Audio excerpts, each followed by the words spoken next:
¿Cómo puedo decir? Soy muy inconformista, creo, y dudo constantemente de lo que hago. No estoy nunca seguro de lo que hago, nada, absolutamente. Sí, en eso es una desgracia. Eso es bueno, porque uno piensa en la duda, ¿no? No, constantemente la duda. No soy nada seguro con mi trabajo. Es decir, a veces me parece bien, a veces nada, me parece, ¿para qué hago esto? ¿Para qué sirve esto? Es estas cosas, ¿no? A veces estoy muy alegre en determinadas ocasiones. De pronto, al atardecer, cuando hay muy poquita luz y casi no se ve la obra, me parece que está muy bien. No sé si se entiende. A la mañana siguiente digo, esta porquería me pareció bien anoche. Y ahora me parece realmente un disparate. Bueno, es muy... Y al mismo tiempo, aunque bromea, es bastante angustiante. Esto, nunca sé qué es lo que va a suceder. Y si sucede algo, es por los errores. Eso sí que me entusiasma. Mi material es muy material. El poliéster, que es lo que uso, tiene es muy simple, pero tiene bastantes alteraciones según la temperatura, según cómo se lo trate. Entonces, de pronto yo pensaba que tenía que ser de determinada manera la obra o el trabajo y de pronto salta algo que me equivoco con la química que tiene esto. Saco el molde porque este trabajo, los trabajos estos están hechos por molde, y aparecen cosas muy raras y que me entusiasman esas cosas. Digamos, todos los errores, creo que es lo mejor del trabajo, porque toman por un camino distinto al que yo había imaginado, mucho mejor, realmente, mucho mejor. Y bueno, trabajo mucho con el azar, con lo que va proponiendo el material. Y el azar sí que me pone muy contento. Y bueno, ya digo eso, ¿no? Lo mejor es el azar. Si yo quisiera repetir el proceso con el mismo trabajo, de ninguna manera lo podría hacer, porque el error que va a venir es otro, y yo me aferro mucho a eso. No soy nada pretencioso en que mi idea primero, perdón, quise decir la imagen primero, era lo importante. Si bien queda la estructura, queda la forma general, los pequeños detalles es como si se ordenaran ellos mismos por el azar. Y bueno, eso simplemente. El azar a mí me ayuda mucho, y los errores también.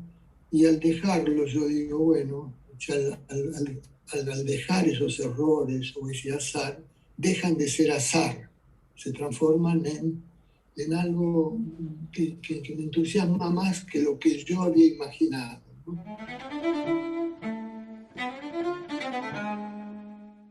Es decir, yo no parto de una idea, parto de una imagen general.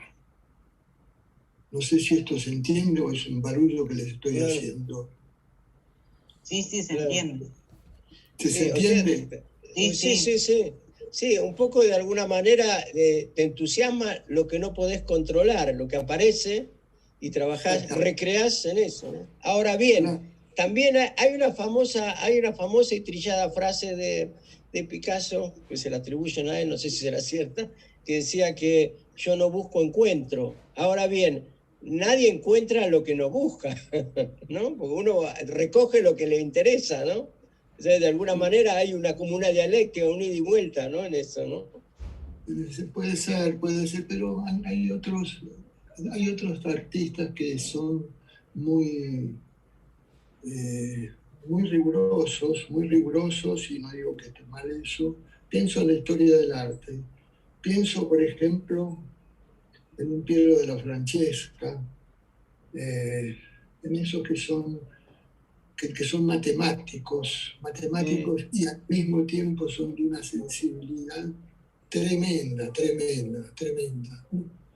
Y me hubiera gustado tener más rigor en el trabajo, pero bueno, funciono de otra manera, ¿no? Simplemente eso. Hablábamos en este entretiempo, comentábamos con Tobías el tema justamente del tiempo, de los tiempos, ¿no? Referido al tiempo reloj, ¿no? Al tiempo de los humanos, ¿no? Esa medida del tiempo, ¿no? Que es muy diferente el tiempo que ha ocurrido cuando vos hablabas del Renacimiento, de Piero de la Francesca, y los tiempos que pasan hoy en el arte, donde todo se convulsiona y se mezcla todo, ¿no? Con los medios, los tiempos, la velocidad, hay que hacer las cosas, ¿no? Más exigidos, ¿no? Hay una cosa rara que pasa ahí para el creador, me imagino yo, ¿no? Supongo que sí, claro. Pero bueno, hay gente que es muy minuciosa y gente que trabaja muy velozmente y que admiro profundamente entre los colegas, ¿no? Y otros que trabajamos más lentamente porque necesito trabajar lento, no soy jamás fui rápido para trabajar. Así que de pronto es una antigüedad trabajar. Trabajar rápido, es decir, realmente lo envidio yo eso. No por tener producción, sino porque trabajar rápido da una enorme frescura que yo desgraciadamente la desconozco, ¿no? Así que claro. Es forma de carácter de cada uno de nosotros, ¿no? No, sí, yo supongo que siempre habrá habido determinada exigencia de acuerdo a los tiempos de la época. Yo qué sé, me imagino que Rafael también tendría unas limitaciones papales para pintar o terminar un fresco, y ahora habrá otras limitaciones para los jóvenes que presentan a un salón o que presentan un evento. No todo, pero creo que condiciona de alguna manera al creador ajustarse a esos tiempos reales, a esos tiempos reloj, ¿no? Sí, pero cada uno tiene su tiempo, tiene su tiempo. Qué sé yo, si yo hablo de pintores como, digamos, alguien, Kiefer, por ejemplo. Kiefer hace obras, no digo que tarde demasiado, pero tiene una enorme producción. Bacon, por ejemplo, no tiene tanta producción como Kiefer, y es un grande, enorme pintor. Es decir, es un problema de carácter también, y cómo tomamos el tiempo que vivimos, qué nos ha pasado, qué ha pasado en nuestra infancia, que somos más lentos o más rápidos, qué sé yo.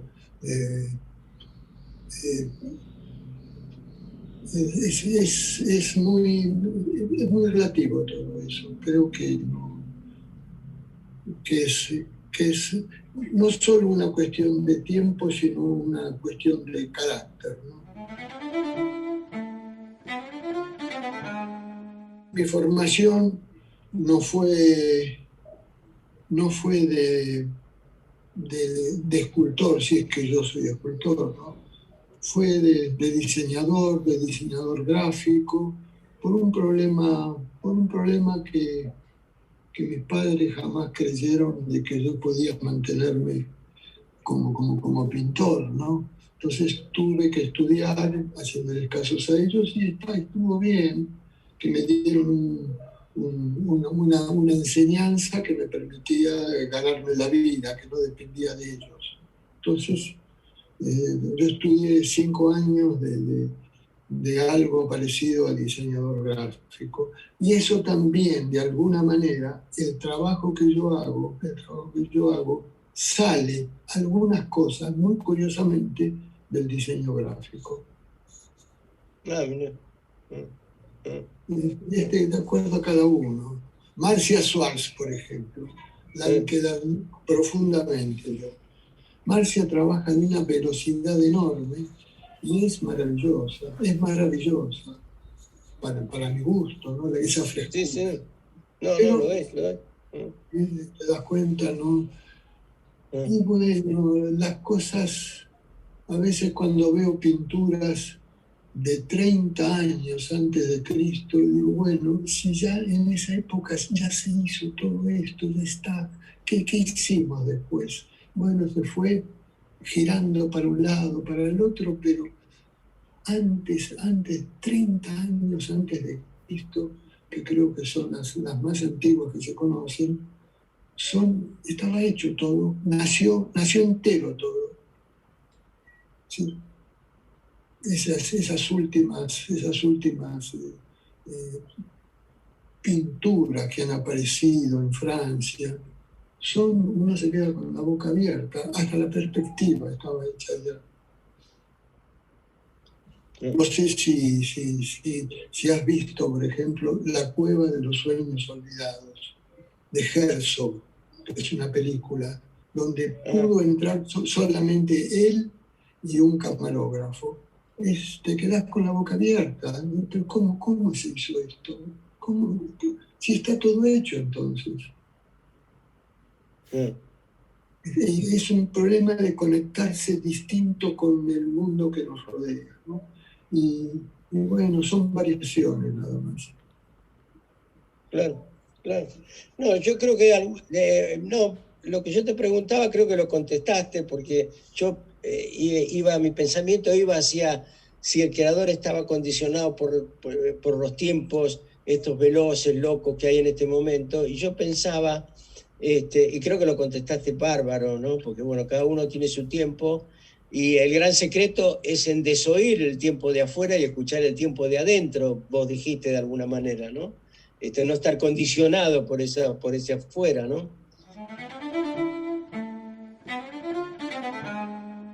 Me parece horrible estar a la moda. Me parece que cada uno se expresa como puede, tiene la cara que puede, tiene las manos que puede. Y con esa herramienta tan frágil, tenemos que trabajar. No lo que se está llevando este verano, ¿no? Eso, de pronto hay cosas maravillosas y de pronto hay unas porquerías que repugnan, ¿no? Cosas tan facilongas, tan asombrosas, sí, muy asombrosas, de enorme efecto, pero que no llegan al corazón, ¿no? Que no tienen esa cosa que es tan hermosa de lo sublime, una cosa sublime, que cuando se está a la moda o cuando se hace con amor, aunque sea muy, muy menor la obra, es conmovedora también, ¿no?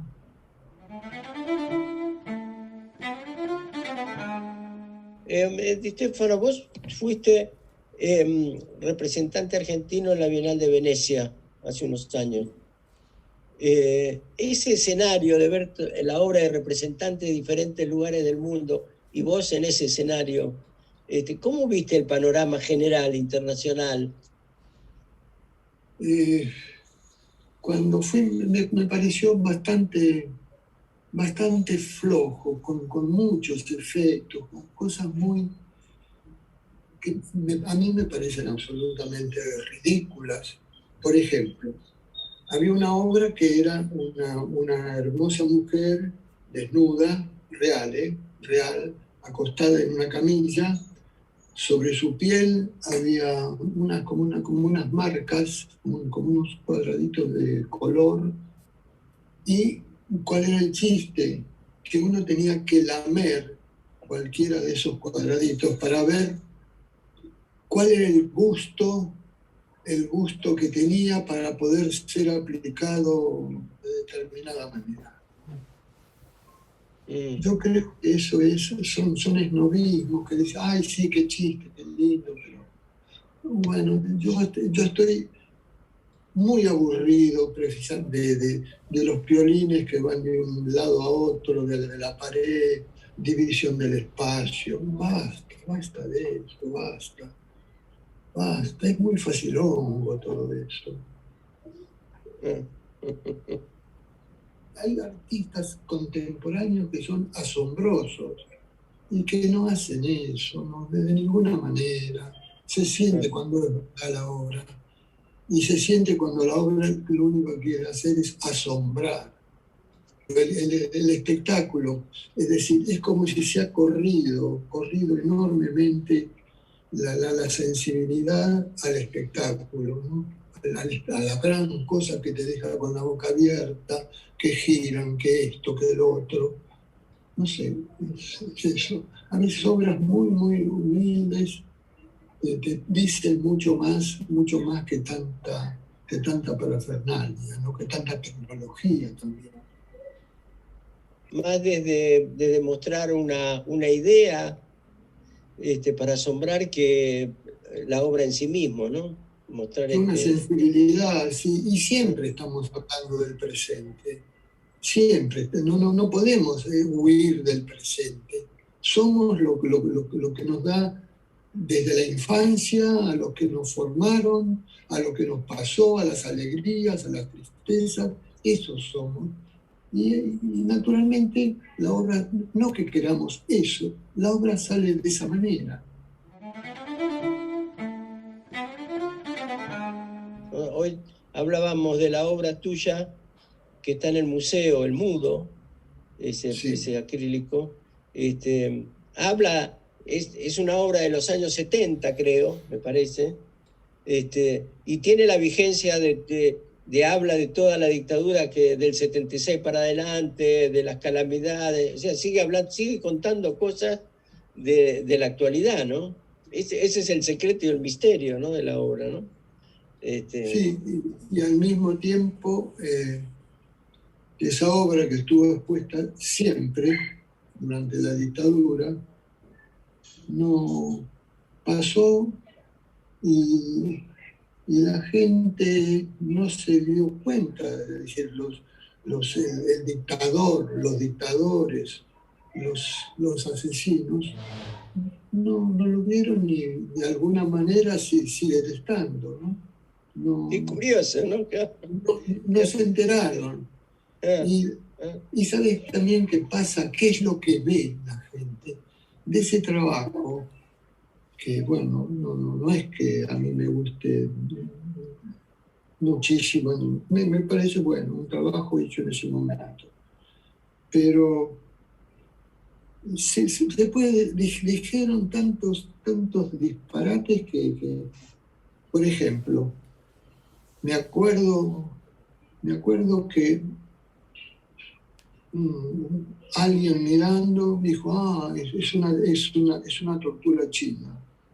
Pero bueno, si ves eso, será una tortura china. Otro me dijo, qué bárbaro, este tipo chupando ese helado.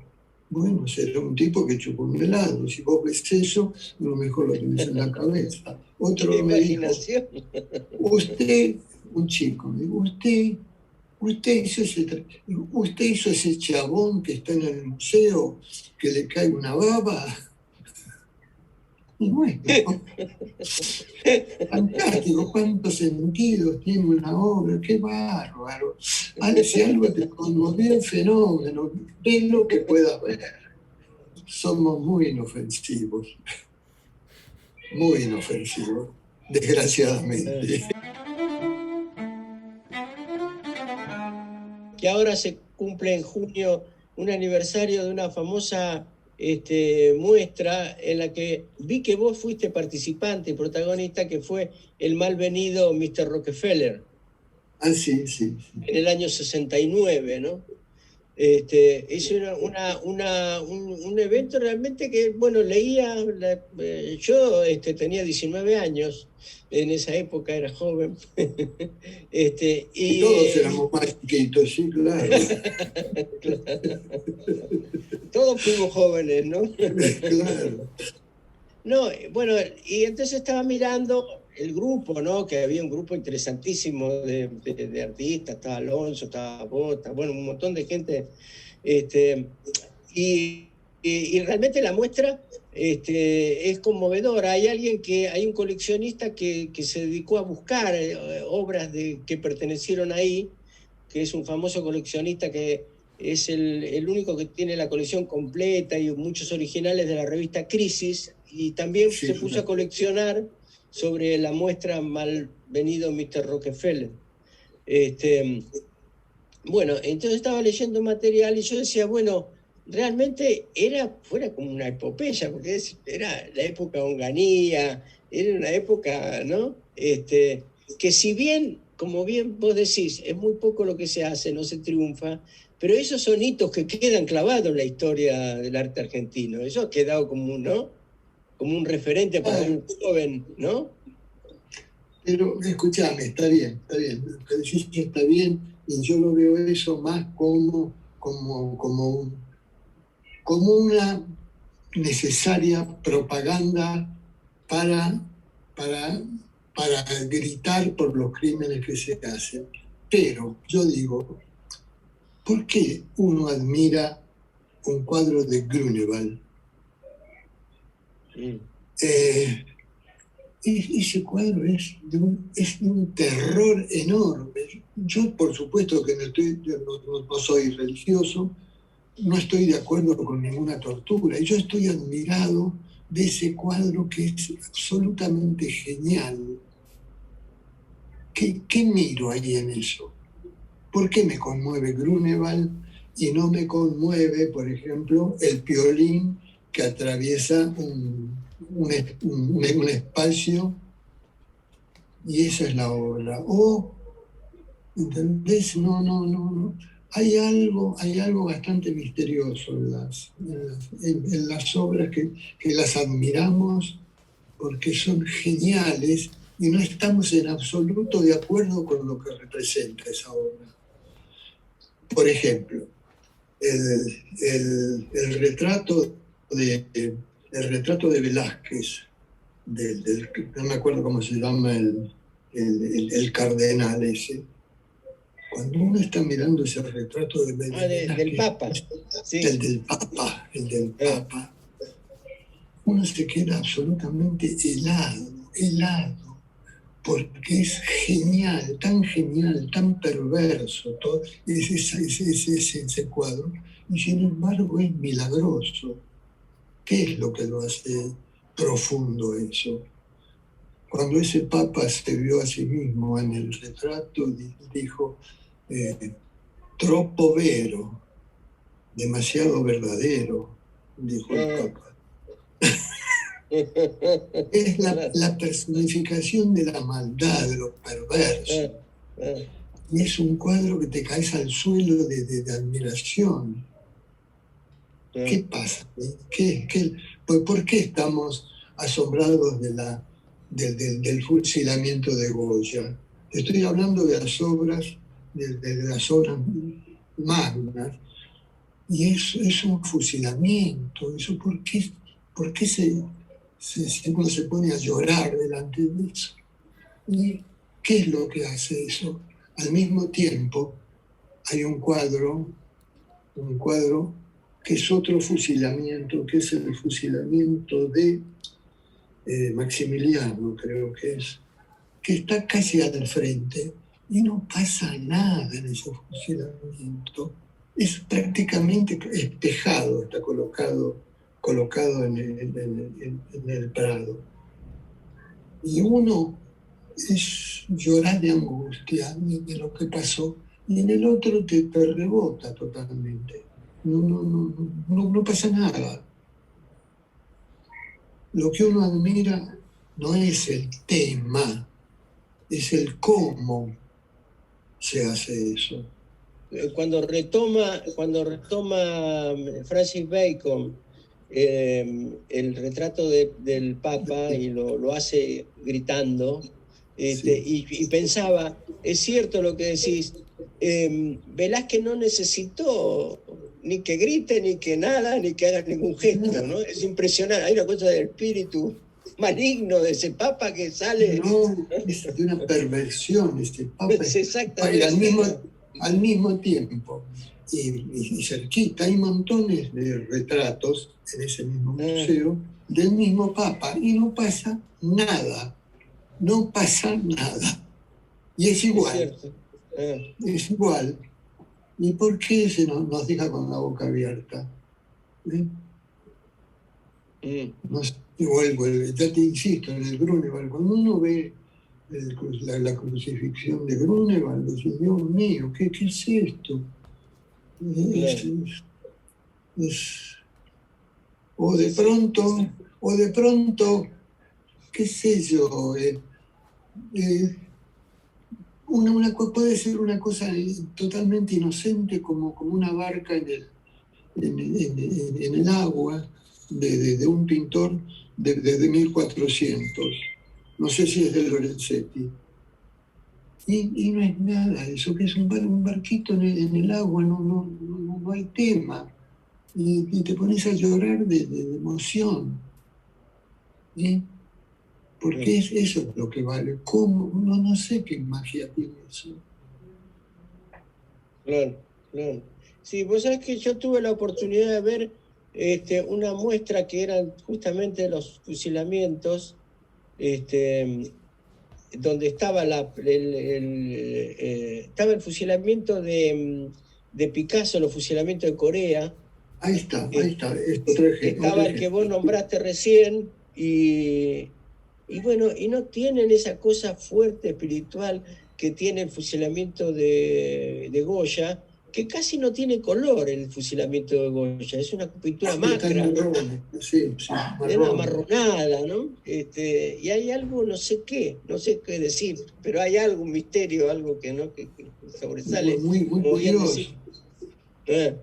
Y el mismo Picasso, cuando hace, digamos, de Guernica, pucha, qué milagro es eso. Y después después de unos cuantos años, él hace otro fusilamiento. Y es pésimo ese cuadro. No está sentido para nada, de otra guerra, ¿no? Y no pasa nada. No es que sea igual, pero es el mismo tema. Siempre es el cómo se hace eso y qué es lo que deposita el hombre en ese trabajo.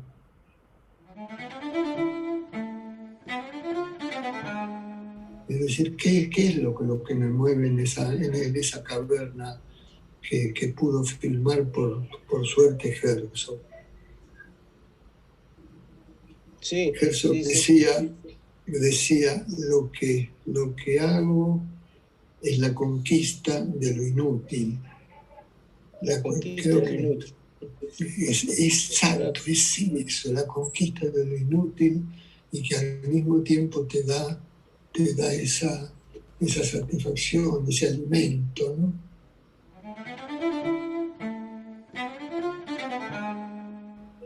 Herzog, no sé si lo sabes esto, me estoy yendo del tema, se enteró de que su maestra, que estaba en París, se estaba muriendo de cáncer.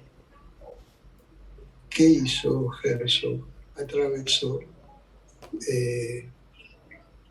Alemania a pie, descalzo, en línea recta, deseando de que no le pasara nada a esa maestra, su maestra. Llegó hecho una miseria ya, ¿no? Se alimentaba de leche y de dormir donde podía. Y bueno, cuando llegó, La maestra estaba viva y vivió muchos años.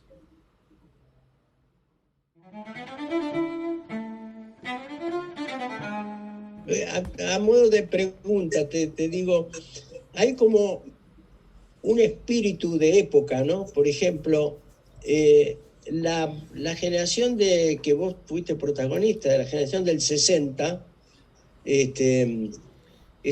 toda esa movida de los 60, 70,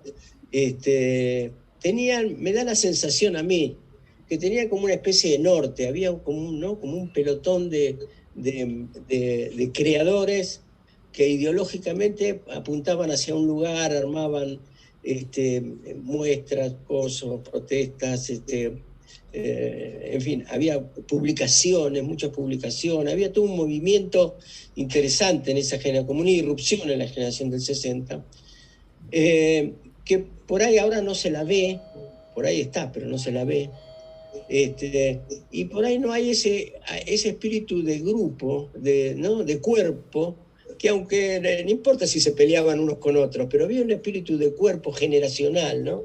Que me parece que ahora no lo hay. ¿Vos qué pensás de eso? Y no sé, a lo mejor yo estoy demasiado grande para poder opinar de eso, ¿no? Pero, no sé, me parece fantástico que el hombre pelee por todas sus libertades, todas, la más loca, sin jorobar al prójimo, ¿no? Pero el artista es como se le permite, tiene que estar también libre de todo eso. Si se pueden unir las dos cosas, bueno, fantásticas. Otros no podemos, no, aunque, digamos, hubo artistas que lucharon muchísimo contra la dictadura con su misma, con mucha fuerza, pero de pronto es muy momentáneo el efecto de eso, ¿no? Es muy momentáneo y lo que va a quedar es, no sé, esa emoción nada más, pero digamos, a mí no me conmueve políticamente el fusilamiento de la Moncloa por lo que representa, sino por cómo está hecho eso. Y no soy insensible a las injusticias que tiene el mundo, pero es como hay una disociación, tendría que haber una disociación. ¿Por qué esos pintores, digamos, desde que nace la pintura, bueno, después de la caverna, por supuesto, ¿no? Estaban al servicio de todos los dictadores que había? Y bueno, uno se queda asombrado de eso que hacían. Y es el cómo, porque no les gustaría nada, precisamente hacer la representación de lo monstruoso de eso. El tema ese, qué sé yo, para mí es muy misterioso eso,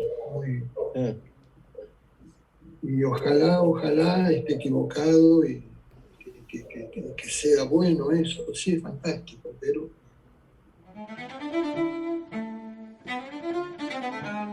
insisto, yo no parto de ideas, sino de imágenes. Primero en mí sale una imagen y esa imagen se va modificando. Ni siquiera sé lo que voy a hacer. Yo garabateo mucho, dibujo mucho, hago garabatos, y de ese casi azar empieza a emerger una imagen, no una idea, una imagen, que es muy distinta, ¿no? Y bueno, eso lo trabajo y trabajo bastante eso, hasta que empieza a aparecer algo que me parece que puede funcionar. Y bueno, a veces también hago varias versiones de eso, cambiando el color o cambiando determinada cosa. y cambia fundamentalmente. Bueno, no es que lo exponga mucho.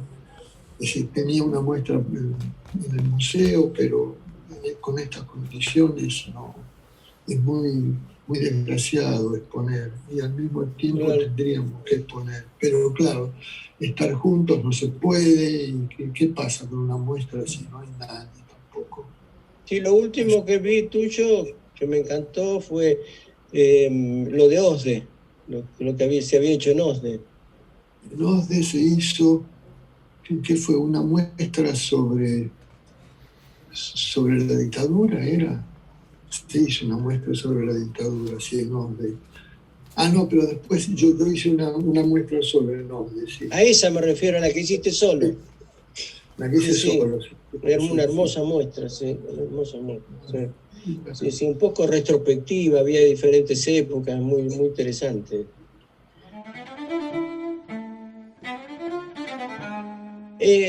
¿Vos tendrías algo para decirle, algún mensaje, algo para decirle a un joven artista que se empieza a formar ahora?